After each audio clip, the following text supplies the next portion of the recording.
آ جائیں بھائی، آگے آ جائیں، یہاں آ جائیے، بعد میں پڑھنا سننا، ٹائم دیں گے بعد میں۔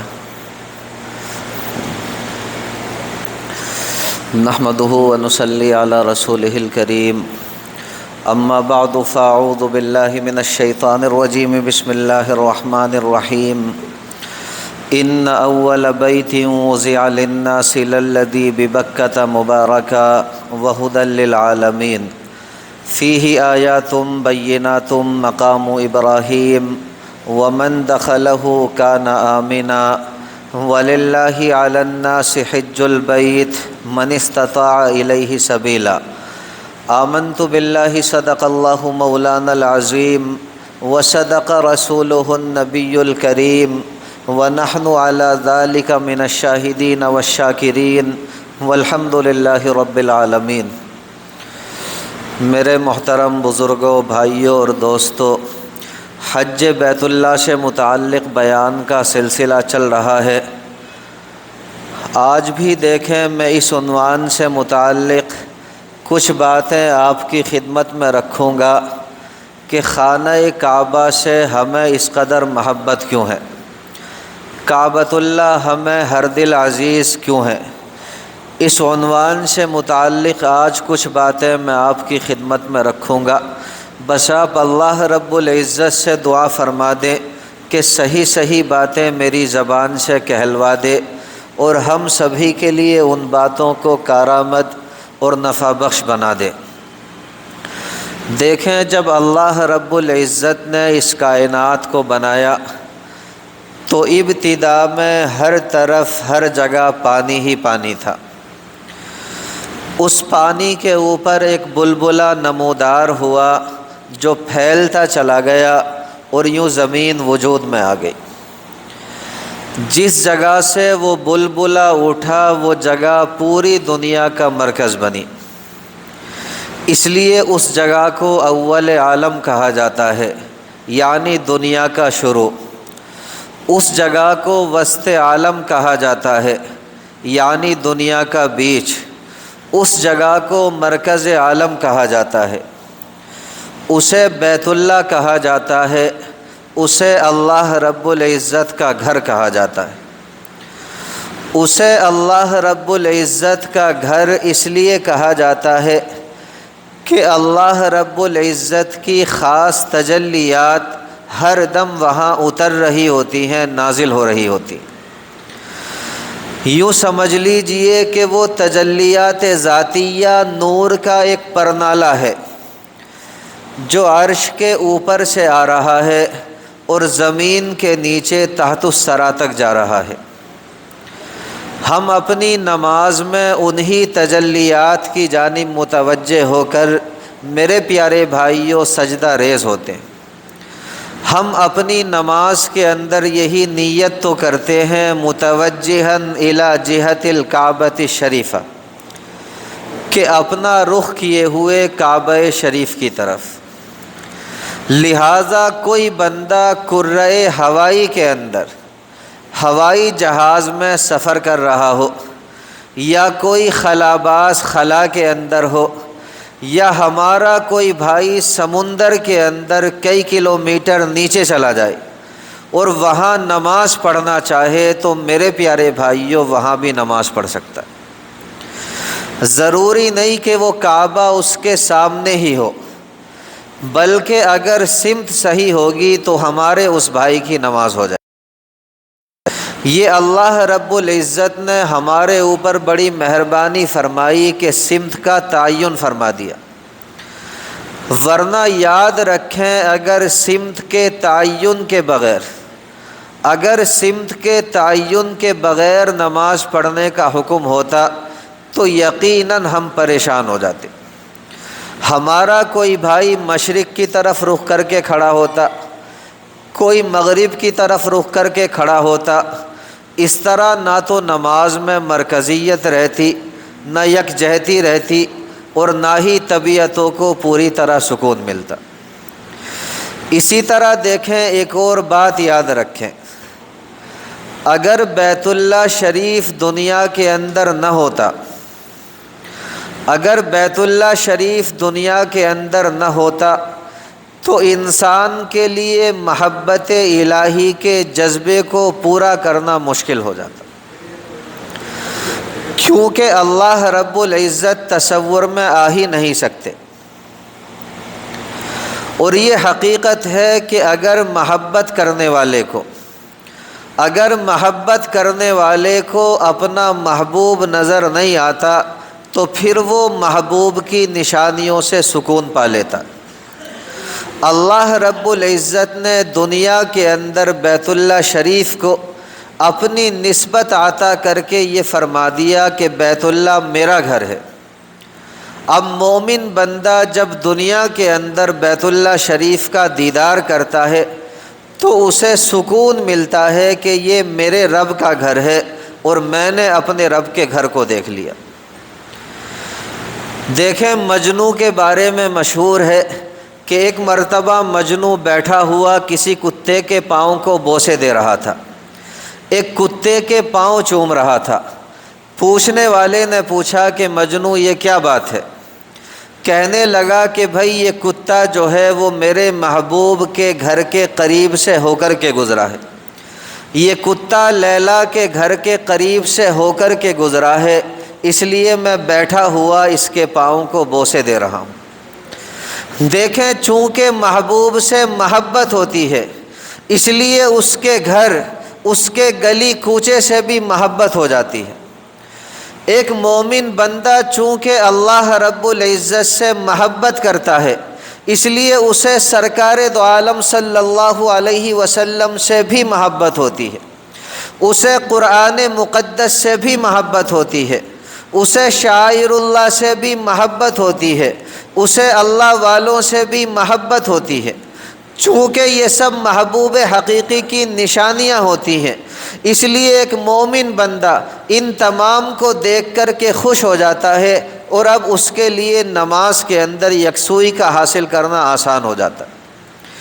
یاد رکھیں، محبت یہ چاہتی ہے کہ جس سے ہم محبت رکھتے ہیں اگر وہ محبوب نظر نہیں آتا تو کم سے کم اس کی کچھ نشانیاں ہی مل جائیں۔ اسی کو علامہ اقبال علیہ الرحمہ نے اپنے انداز میں کہا تھا۔ آپ نے کہا تھا کہ کبھی اے حقیقت منتظر نظر آ لباس مجاز میں کہ ہزاروں سجدے تڑپ رہے ہیں میری جبین نیاز میں۔ اور یاد رکھیں میرے عزیز بھائیو، ہم لوگ ویسے بھی خاکی ہیں، مٹی کے بنے ہوئے ہیں، ہماری طبیعتوں کو اس وقت تک سکون نہیں ملتا جب تک کہ ہم ایک چیز کو اپنے سامنے سے نہ دیکھ لیں۔ اور میں نے بتایا کہ اللہ رب العزت نے دنیا کے اندر ایک جگہ کو اپنی نسبت عطا فرما کر یہ فرما دیا کہ بیت اللہ میرا گھر ہے، تو اب ہمارے لیے محبت الہی کے جذبے کو پورا کرنا آسان ہو گیا۔ دیکھیں، یہی وجہ ہے کہ جب ہم نماز میں بیت اللہ شریف کی جانب متوجہ ہوتے ہیں تو ہمیں حقیقت میں ایسا محسوس ہوتا ہے کہ ہم اپنے محبوب یعنی اللہ رب العزت کے سامنے موجود ہیں، اللہ رب العزت کے سامنے کھڑے ہیں۔ اللہ رب العزت ہر مومن کو اس حقیقت کا سمجھنے والا بنا دے۔ اسی طرح دیکھیں، علماء کرام نے لکھا ہے کہ چند چیزیں ایسی ہیں جن سے انسان کا دل کبھی نہیں بھرتا۔ مثال کے طور پر یوں سمجھیں کہ آسمان کی طرف دیکھنا۔ ہم روزانہ میرے عزیز بھائیوں آسمان کی طرف دیکھتے ہیں، وہی بادل، وہی سورج، وہی چاند ستارے، وہی نیلا رنگ، لیکن اس کے دیکھنے کے اندر ایسی جاذبیت ہوتی ہے، ایسی کشش ہوتی ہے کہ ہر روز ایک نیا مزہ پاتے ہیں۔ آپ کو کبھی بھی کوئی بندہ ایسا نہیں ملے گا جو یہ کہہ دے کہ میں آسمان کی طرف دیکھ دیکھ کر کے تنگ آ چکا، بلکہ ہر بندہ جھلمل کرتے ستاروں کے دل فریب منظر کو دیکھ کر اللہ رب العزت کی تعریف کرنے پر مجبور ہو جاتا۔ اسی طرح دیکھیں، علماء کرام نے لکھا ہے کہ پانی کا پینا، پانی کے پینے سے بھی انسان کا دل کبھی نہیں بھرتا۔ آپ ایک بڑے میاں سے پوچھیں کہ ابا جان پیاس لگتی ہے، وہ بھی کہیں گے کہ ہاں۔ آپ ایک معصوم بچے سے پوچھیں کہ بیٹا پیاس لگتی ہے، وہ بھی کہے گا کہ ہاں۔ آپ ایک نوجوان سے پتہ کریں کہ آپ کو پیاس لگتی ہے، وہ بھی کہے گا کہ ہاں۔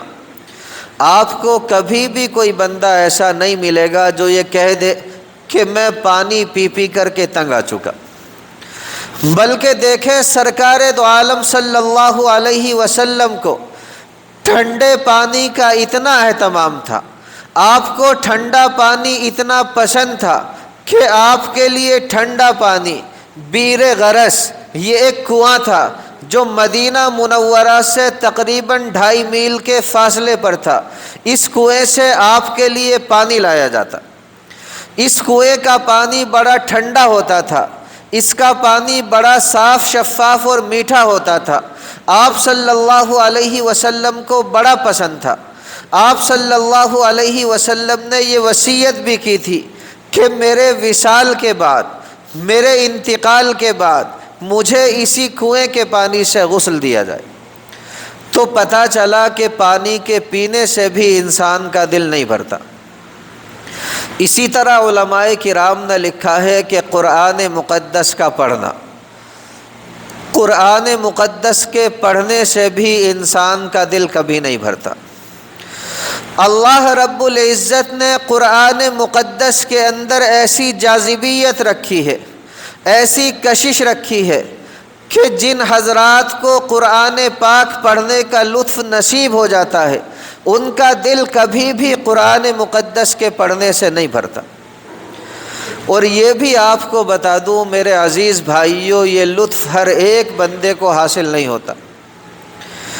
یہ لطف ان خوش نصیب لوگوں کو حاصل ہوتا ہے جن کے دل گناہوں سے پاک ہوتے ہیں، جن کے دل گناہوں کی بیماریوں سے پاک و صاف ہوتے ہیں۔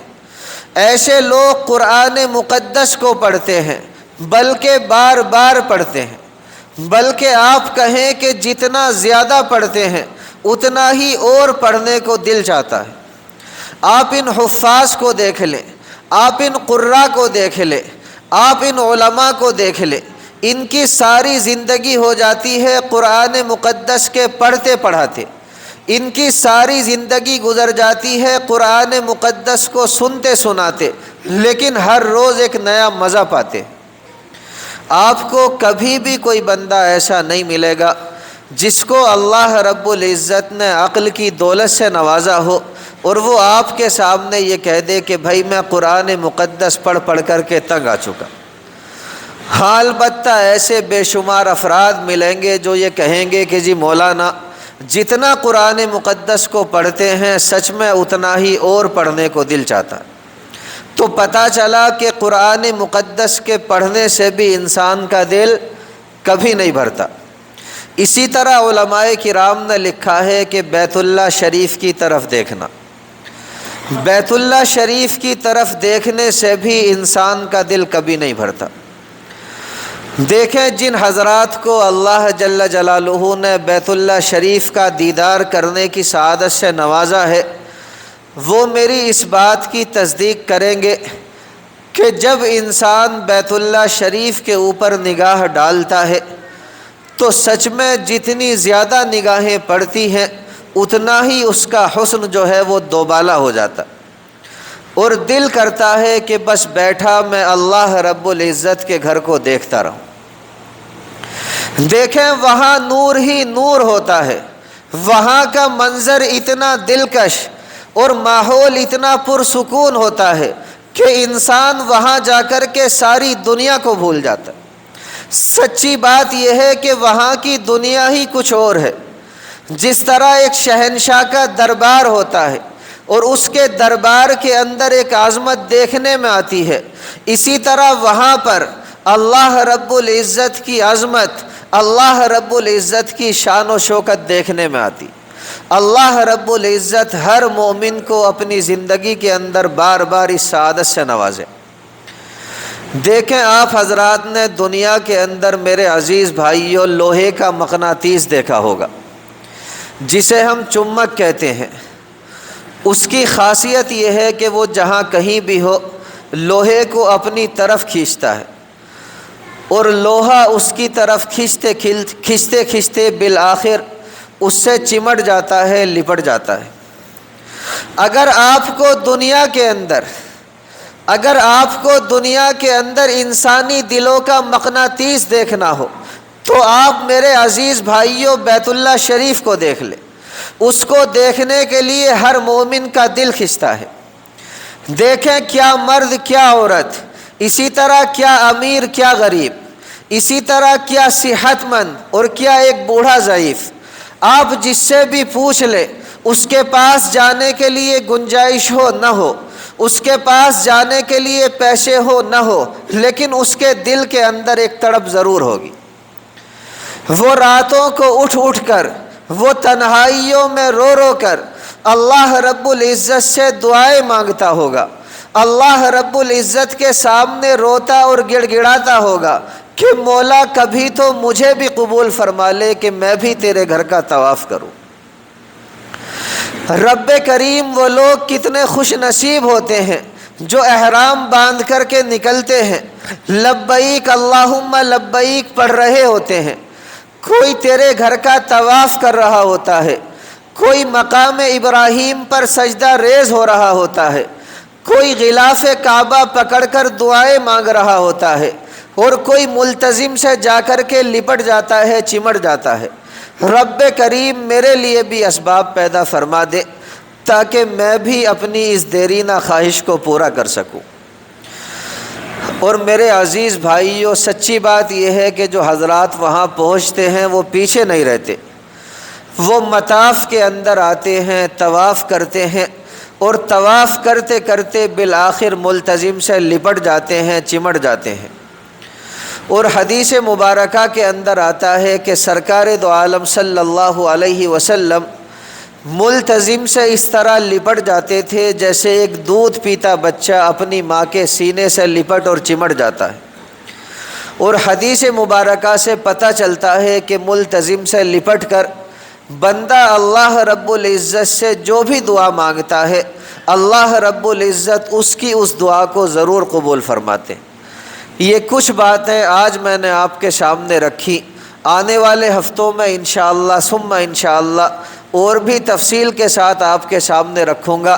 اللہ رب العزت سے دعا فرمائے میرے لیے، اپنے لیے، ساری امت مسلمہ کے لیے، کہ اللہ رب العزت ہر مومن کو عرض حرمین شریفین کی زیارت کے لیے اپنی زندگی میں بار بار قبول فرمائے۔ وما علینا الا البلاغ۔